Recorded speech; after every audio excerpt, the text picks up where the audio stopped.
महादंगल की शुरुआत इस सवाल के साथ, क्या पड़ोसी मुल्क बांग्लादेश में हिंदू होना गुनाह है, हिंदू होना पाप है? हिंदुओं ने ऐसी कौन सी गलती कर दी कि उनके साथ मारपीट आगजनी की जा रही है?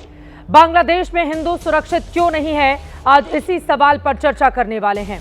इसी सवाल और इसी चिंता के साथ आज देश के अलग अलग हिस्सों में हिंदू संगठनों ने बाकायदा प्रदर्शन किया। दिल्ली, कोलकाता, जम्मू, हैदराबाद, भोपाल सहित कई छोटे शहरों में बांग्लादेश में हिंदुओं के खिलाफ हो रहे अत्याचार पर विरोध बुलंद हुआ है और यूनूस सरकार के होश में आओ की नारेबाजी की गई। ये तस्वीरें सवाल खड़ा करती हैं कि आखिर ऐसा क्या हुआ जो बांग्लादेश में हिंदू इस कदर असुरक्षित हो गए? क्या इसके पीछे पाकिस्तान है या बांग्लादेश में मौजूदा सरकार को किनारे कर कट्टरपंथ ने पूरी तरह से वहां पर कब्जा कर लिया है?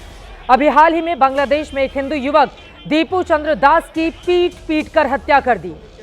आरोप लगाया गया था कि उसने सोशल मीडिया पर धार्मिक भावनाओं को भड़काया, जबकि बांग्लादेश की सुरक्षा agency RAB rapid action battalion ने स्पष्ट किया कि दीपू द्वारा ऐसी किसी भी पोस्ट का कोई सबूत नहीं मिलता। पहले दीपू को पीटा गया और उसके बाद आग लगा दी गई। तस्वीरें आपके सामने। इसी तरह जब ढाका में छात्र नेता उस्मान हादी की हत्या हुई तो हादी के संगठन इकबाल मंच ने हत्या के पीछे भारत का हाथ बता दिया और ये कहते हुए 2 अखबारों के दफ्तर जला दिए कि वो मीडिया संस्थान भारत समर्थक रुख रखते हैं। तो क्या ये माना जाए कि बांग्लादेश के युवाओं को भारत और हिंदुओं के खिलाफ भड़काया जा रहा है?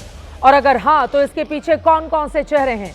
क्या बांग्लादेश पाकिस्तान के हाथ खेल रहा है या फिर मौजूदा सरकार ने अपनी गद्दी की सलामती के लिए कट्टरपंथियों से समझौता कर लिया है? और सबसे बड़ा सवाल, क्या मोहम्मद यूनूस की अंतरिम सरकार कानून व्यवस्था बनाए रखने में नाकाम हो रही है और देश भीड़ तंत्र चला रहा है?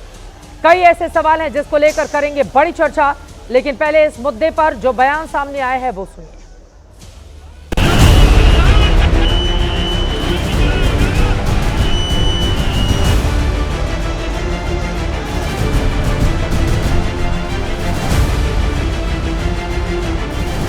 दुनिया के किसी भी कोने में हिंदुओं के ऊपर अत्याचार होगा, हिंदू समाज अब बर्दाश्त नहीं करेगा।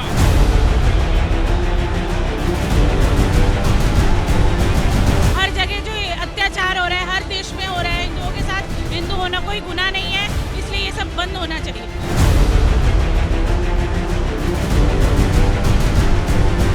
हमारी सहायता से जो अपना जीवन जीता है उसको एक कड़ा संदेश देना परम आवश्यक है कि समझ जाओ, जो आप हिंदुओं को वहाँ पर नाश करना चाहते हो, समाप्त करना चाहते हो, उसकी मानसिकता को समाप्त करो।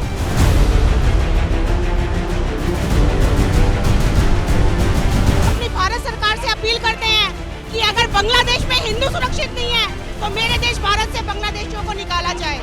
जहाँ मेरे देश में भारतवासियों की इज्जत नहीं, हमारे देश में बांग्लादेशियों का क्या काम?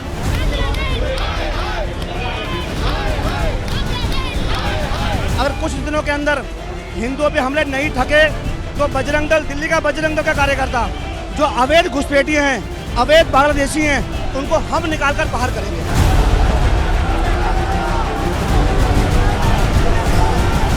मरने वाला मुसलमान, मारने वाला मुसलमान, सरकार मुसलमान, हिंदुओं का क्या दोष?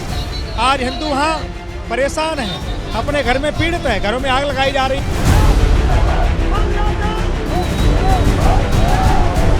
हमारी अपील है कि बांग्लादेश को रसद पानी जो दिया जा रहा, बिजली दी जा रही, वो तुरंत बंद कर देना चाहिए और हिंदुओं को समान अधिकार मिलना चाहिए, वहाँ पर उनकी रक्षा होनी चाहिए। ये जो हालात बने हैं हिंदुओं के खिलाफ, इसके लिए कौन जिम्मेदार है? जवाबदेही कब और कैसे तय की जाएगी? यूनूस सरकार भीड़ तंत्र के आगे घुटने टेक चुकी है, वहां पर बिगड़ते हालात के पीछे आखिर कौन है? असीम मुनीर के हाथों की क्या कठपुतली बन चुके हैं बांग्लादेश में बैठे हुए यूनूस? कई ऐसे सवाल हैं जिसको लेकर बड़ी चर्चा होगी, क्योंकि देश के भीतर इस मुद्दे पर आक्रोश बढ़ता हुआ चला जा रहा है। हिंदुओं के ऊपर जिस तरह का अत्याचार बांग्लादेश में किया जा रहा है, एक आंकड़ा आपके सामने रखती हूं और उसके बाद अपने पैनल के साथ चर्चा की शुरुआत करेंगे। बांग्लादेश में किस तरह से हिंदुओं की आबादी घटती हुई चली जा रही है, यह बिल्कुल वैसा ही है जैसा पाकिस्तान में हम सब ने देखा है।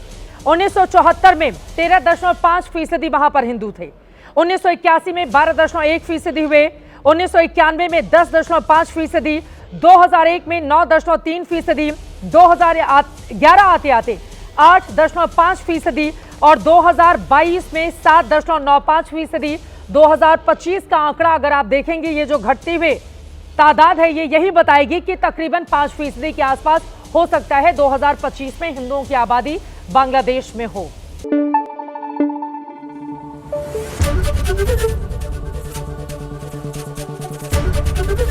एबीपी न्यूज आपको रखे आगे।